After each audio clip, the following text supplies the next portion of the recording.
Madame, Monsieur, bonsoir. Merci d'être avec nous. Le 28 septembre 1958, alors que d'autres hésitaient ou avaient peur des lendemains, les Guinéens ont massivement voté non au référendum gaulliste pour la création de la communauté franco-africaine. Un geste qui reste encore la fierté du peuple de Guinée. Un commentaire de Isidore Gonona Nanamou de Tunkarata. Seul parmi les pays de l'Afrique consultés, la Guinée vote non au référendum du 28 septembre 1958 pour la création de la communauté franco-africaine. Si ce choix peut être interprété comme un geste d'orgueil et de fierté, il est à comprendre aussi comme une expression d'un peuple, bien sûr la Guinée l'a souhaité et a continué à les réclamer avec la France.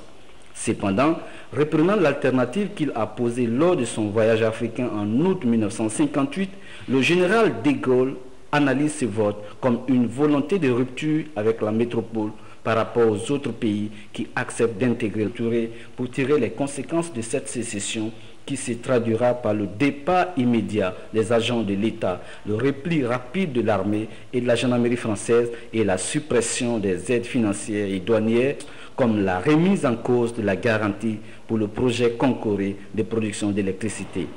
Les Guinéens qui n'avaient aucune intention de rompre avec la France suivent cependant leur logique. La République de Guinée est proclamée le 2 octobre. En votant massivement non le 28 septembre 1958, les Guinéens ont sauvé l'honneur de tous les Africains, car par ces gestes, il ne sera jamais dit que le colonisateur a proposé l'indépendance au peuple du continent et que ceux-ci, unanimement, ont tourné le dos à la liberté. Ces gestes des Guinéens, le 28 septembre 1958, imposent aussi à la métropole l'exigence d'accorder l'indépendance aux autres pays africains. En dépit de la gestion parfois tumultueuse que nous aurons faite de notre indépendance, la date du 28 septembre reste un jour de fierté pour les Guinéens, un jour de recueillement devant la mémoire des pionniers de l'indépendance, un jour où les autres... Ahmed Sékou Touré disent non à toute forme de domination. 28 septembre 2015, Alpha Condé à la tête des Guinéens dit non à la misère et à l'obscurité. Il déchire.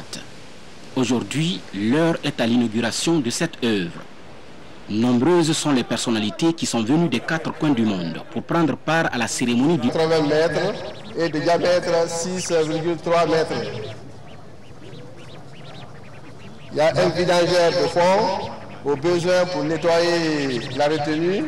Donc il y a une capacité de 400 mètres cubes secondes.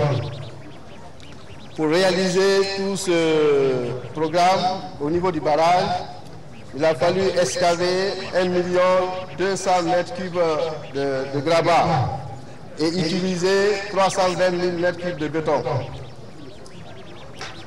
Tout ce travail s'est effectué sous la vigilance de l'ingénieur conseil Tractebel Engineering. Il y a également l'installation des 3 groupes. Chaque groupe fait 80 MW, ce qui fait le coût total du projet est de 446 500 000 $ hors taxes. La réalisation de ces barrages hydroélectriques de Caleta en l'espace de 3 ans seulement, malgré la maladie à virus Ebola qui a frappé de plein fouet la Guinée, plusieurs personnalités ici présentes se réjouissent. Je suis très ému et si fier que vous m'ayez fait l'honneur de partager ce moment et de joie et de fierté pour tout le peuple guinéen. De pouvoir féliciter chaleureusement mon frère, mon ami, le président Alpha Condé, lui dire que c'est le projet de la parole tenue, projet qui change la vie de 4 millions de Guinéennes et de Guinéens. Projet qui s'est fait dans le dialogue respectueux avec les populations. Projet d'une prouesse inouïe. 1 an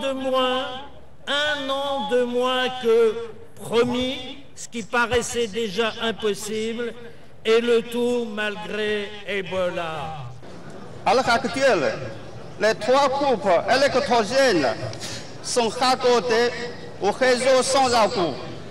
Un grand complexe hydraulique moderne du niveau international se dresse désormais majestueusement sur la terre fertile de la belle Guinée. La China International Water and Electric Corporation de son côté a aussi montré une bonne image des entreprises chinoises compétentes, professionnelles et respectueuses des engagements grâce à sa performance et sa crédibilité remarquable, gagnant ensuite aux éloges de tous les milieux de la société guinéenne. Ce barrage hydroélectrique vient ainsi étancher la soif des millions de Guinéens qui végétaient dans l'obscurité ou des coupures intempestives. Pour répondre aux besoins pressants de la capitale, Conakry, et du réseau interconnecté, l'ouvrage que vous allez inaugurer tout à l'heure a été réalisé seulement en 3 ans, alors que le délai contractuel prévoyait 48 mois. Il est important de préciser que jamais un barrage d'une telle capacité de 240 MW n'a été réalisé par l'État depuis l'accession de notre pays à la souveraineté nationale. C'est donc une fierté nationale en l'honneur du président, le professeur Alpha Condé, qui a mobilisé structure énergétique aujourd'hui qui illumine une bonne partie de la Guinée. Le président de la République a également d'autres visions pour la Guinée dans le domaine de l'énergie. Nous venons de dire que les travailleurs n'ont même pas besoin d'une nouvelle cité, puisqu'ils ne seront qu'à 6 km, ils seront dans la cité ici et ils pourront aussi faire le barrage de Soapiti. Donc vous ne serez pas condamnés au chômage. Mais ce qui est important, c'est que Soapiti, Kaleta, sont dans le projet de l'OMVG. Mais en même temps, nous avons Koukutamba, Baléa et Balissa qui sont dans le fleuve Sénégal, dans le cadre de l'organisation du fleuve Sénégal avec le Mali, le Sénégal et la Mauritanie. Sans l'électricité, l'Afrique ne peut pas se développer. Avec l'électricité, nous pouvons nous industrialiser.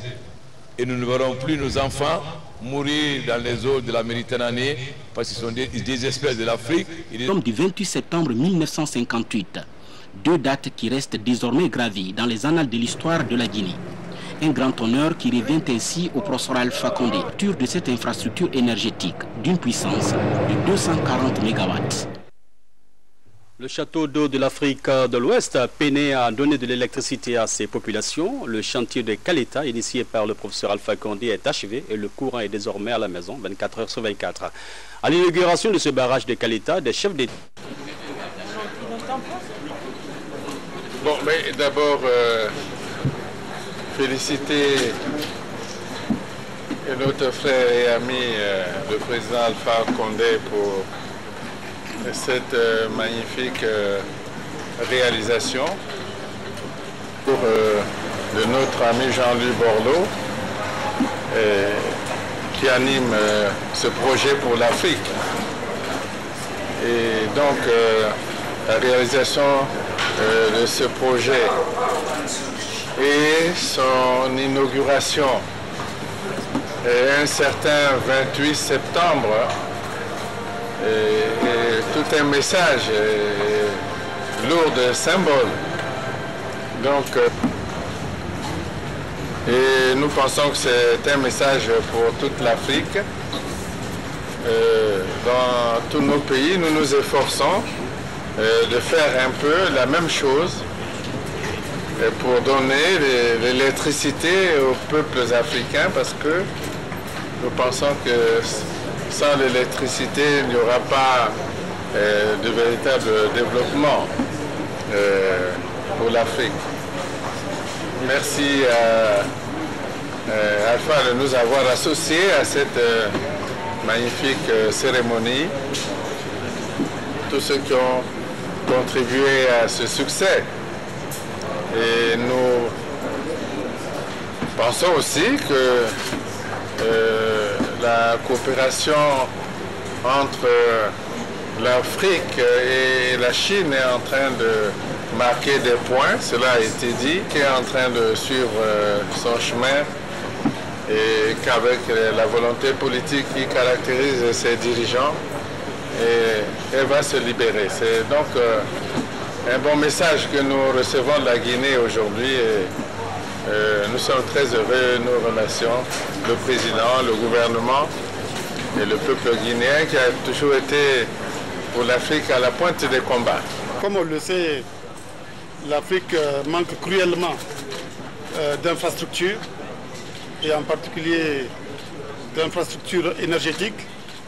Or, le continent africain, le fleuve Niger sur lequel d'ailleurs au Niger on est en train de construire un barrage, le barrage de Kandaji.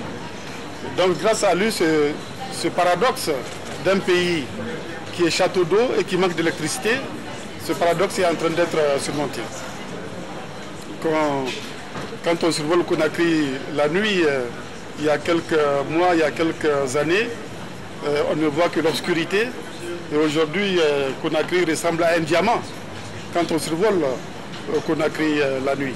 Et ceci grâce au professeur Alpha Condé. Présidence de la République, sous le haut patronage de son Excellence le professeur Alpha Condé, président de la République, chef de l'État, le ministère du Tourisme, de l'Hôtellerie et de l'Artisanat républicaine, Monsieur le Premier ministre, chef du gouvernement, Mesdames et Messieurs les membres du gouvernement, Mesdames et Messieurs les membres du cabinet présidentiel, Mesdames et Messieurs les professionnels du tourisme, de l'hôtellerie et de l'artisanat, Monsieur le gouverneur de la ville de Conakry. Conakry le 28 septembre 2015, le directeur. La date de l'élection présidentielle approche et la CENI multiplie les efforts pour réussir une opération irréprochable. C'est dans ce sens que les responsables de la CENI et des acteurs politiques échangent en vue d'une meilleure distribution des cartes, la supervision du vote et les autres opérations de vote. Saïdou Diallo, commentaire. Souci de transparence du scrutin du 11 octobre, la CENI a regroupé lundi à Kindia acteurs politiques, démembrement et partenaires techniques et financiers, puis d'autres activités à réaliser pour améliorer les futures opérations. Vous allez repartir sur le terrain. La réussite ou l'échec reposera justement sur votre capacité à la fois de partage des résultats d'ici, d'implication de l'ensemble des acteurs sur le terrain, mais aussi surtout de la démultiplication de cette formation au niveau des CSP. Dans cet exercice, la CENI met un accent particulier sur la transparence. Au niveau de la distribution des cartes d'électeurs, un guide est édité à cet effet pour éviter tout détournement de cartes. Des formations à l'intention des agents des bureaux de vote et des activités qui se retrouvent dans ce programme puissent coller à la réalité et être mises en œuvre conformément aux dispositions légales et opérationnelles. Il y a deux grandes catégories d'électeurs. Il y a ceux qui se sont inscrits en 2015, pour ceux qui se sont inscrits pour la première fois, c'est-à-dire ceux qui venaient d'avoir les 18 ans et ceux qui n'avaient pas eu la chance, même s'ils avaient plus de 18 ans, qui n'avaient pas eu la chance d'être censés auparavant, qui doivent présenter leur récépissé de 2015 pour le retirer. Et la commission a l'obligation de leur remettre, mais en retirant ces récépissés. Et comme les cartes d'électeurs existantes doivent être changées contre les nouvelles cartes, donc il y a la deuxième grande catégorie, et la catégorie de 2013, ceux qui disposent de la carte d'électeur de 2013. Ils doivent présenter ces cartes contre la nouvelle carte. Toute cette batterie de mesures concourt, comme on le voit, à davantage parfaire le mode d'organisation des élections dans notre pays. Ceci pour éviter toute contestation. Toujours dans le cadre des efforts pour unir tous de promouvoir la paix avant, pendant et après les élections. Mohamed Saloupaï, Mohamed Sankan. Ce point de presse avec les journalistes publics et privés de Zéro Corée est organisé par la Caravane des Savoirs, la Guinée d'abord. Elle vise à faire face aux grands défis liés à la dynamique électorale en s'appuyant sur un large éventail d'acteurs et de supports de sensibilisation.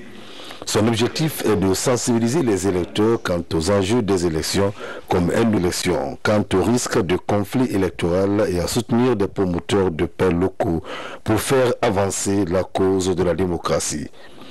dans la cour par le Centre européen d'appui électoral, la CENI, et le projet d'appui à la crédibilité et à la transparence des élections en République du Guinée sous financement de l'Union européenne. Le commentaire de Cheikh Sankan. Des bandits appréhendés par les forces de sécurité dans la préfecture de Dubreka. C'est un gang qui sème la terreur sur les routes de Koya et de Dubreka. Ces arrestations devraient contribuer à asseoir le sentiment de sécurité sur nos routes. Morikaba, commentaire. Les préfectures de Koya et de Dubreka, situées à environ 50 km de Conakry, sont depuis un certain temps le nid des bandits traqués pour chasser par les services de sécurité de la capitale. Ces bandits qui sèment la terreur aux portes de la capitale viennent de tomber dans les filets du commissariat central de Dubreka. Le groupe qui est là, effectivement, ils sont repartis en trois. Le premier groupe est de Tanene, c'est les coupeurs de route que je venais d'expliquer. Le second, c'est eux, ils ont opéré dans plusieurs endroits, dont Ibrahim Keita, alias Bombé, est le leader. La dame que vous voyez, elle a recelé une arme. Parce que Ibrahim Keita et alias Bombé, ils ont opéré à travers un PM. Les jeunes de la Teranga continueront à prendre l'avantage jusqu'au dernier quart-temps qui se solde sur le score de 102 à 44. C'est notre défense qui n'a pas marché aujourd'hui.